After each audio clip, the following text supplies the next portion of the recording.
Welcome back to the Chattable Podcast, where we learn real English in real life, enrich vocabulary, and feel proud. So for today's episode, we are jumping into something pretty extreme, actually. Oh, absolutely. We're looking at two phrases today that capture basically the absolute extremes of human experience. Yeah, totally opposite ends of the spectrum. I mean, one phrase is all about this intensely internal, almost spiritual process of creativity. Right. And the other one describes this really harsh external exposure of global truths. And we want to share this with you, the listener, because the words we choose really do shape how we perceive reality. Exactly. And mastering these two phrases it'll just completely elevate your ability to describe these high-stakes scenarios. So let's just get right into it, starting with that internal subjective side. Sounds good. Where do we begin? Well, there's a specific target sentence from our sources that I think captures this perfectly. It goes like this. Jaafar Jackson, nephew of Michael Jackson, had to watch millions of his uncle's videos to get the iconic dance moves and let those channel through him as an actor in the film Michael. Wow. Okay, so channel through. That verb phrase is carrying like a massive amount of conceptual weight there. Right. It's doing a lot of heavy lifting. It really is. And to understand why it works so well, we kind of have to look past the artistic side for a second and just think about the literal physical mechanics of a channel. You mean like a river channel or something? Exactly. Yeah, whether it's a deeply dug riverbed guiding, millions of gallons of water, or even like a television signal transmitting a broadcast.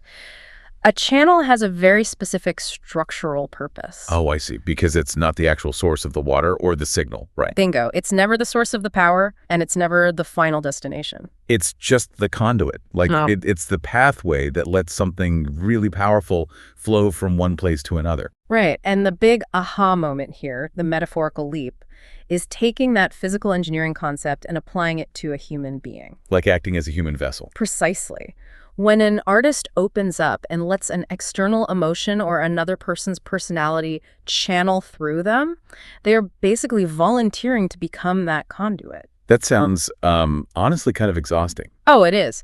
Because to be a clear pathway, you have to actively give up your own agency. You have to suppress your own personality and your habits. So it's like the actor becomes a human antenna, right? Like they have to tune out their own static to catch a very specific, powerful frequency. I love that. Yes, a human antenna is a perfect analogy because if you keep your own static turned on, the signal gets corrupted. Right, the art gets muddy, and the audience just sees the actor instead of the character. Exactly. And our sources actually bring up a really phenomenal example of this in the real world with Austin Butler. Oh, when he was getting ready for the movie Elvis, right? Yeah. For the Elvis movie, over 2 whole years, he didn't just mimic Elvis. Mimicry is just copying surface level stuff, Right, like putting on the suit and doing the voice. Anyone can do an impression. But Butler let Elvis's intense stage presence completely channel through his own physical framework. He let it flow directly out to the audience. So it makes the audience feel like the art is almost controlling the artist, rather than the other way around. Totally. It requires this deep emotional surrender. Okay, wait, let me push back on this for a second. Sure, go for it. So if I'm sitting at my desk, paying my monthly electricity bill or just fixing a broken pipe in the sink, I can't say I'm letting this spreadsheet channel through me? No, absolutely not. Come on, it feels like a spiritual experience when the math works out. I mean, I get it, but no. The phrase strictly requires art, emotion, and this really deep psychological connection. So no routine or mechanical tasks. Right. It implies that the inspiration is washing over you and bypassing your analytical brain entirely. If you're doing math, you are very much using your analytical brain. Okay, fair enough. So channeling through requires this protective bubble of art, right? Yeah. Stripping away your ego to reveal this deeply subjective internal truth. Yes, exactly. Well, that creates a pretty wild transition into our second phrase, because now we are pivoting from internal empathy to external reality. It is a massive shift. We're moving from art to the unforgiving reality of global events. Yeah, stripping away societal illusions to reveal some really harsh objective truths. So let me read the second target sentence, and just as a quick note for you listening, we are impartially presenting this geopolitical context exactly as it appears in our sources. Right, no political stances here, just looking at how the language works. Exactly. So here's the sentence. The war with Iran has laid bare the risks of reliance on Middle Eastern oil and gas. Many countries are trying to build up their renewable energy infrastructure through China's technology and manufacturing. Okay, so the phrase laid bare is carrying some profound weight in that context. It sounds super serious. It is. If you break it down literally, lay means to place down, and bare means naked or uncovered. But the historical root of this phrase is actually incredibly intense. Really? Where does it come from? It historically referred to the physical act of stripping a defeated enemy of their armor and clothing on the battlefield. Oh, wow.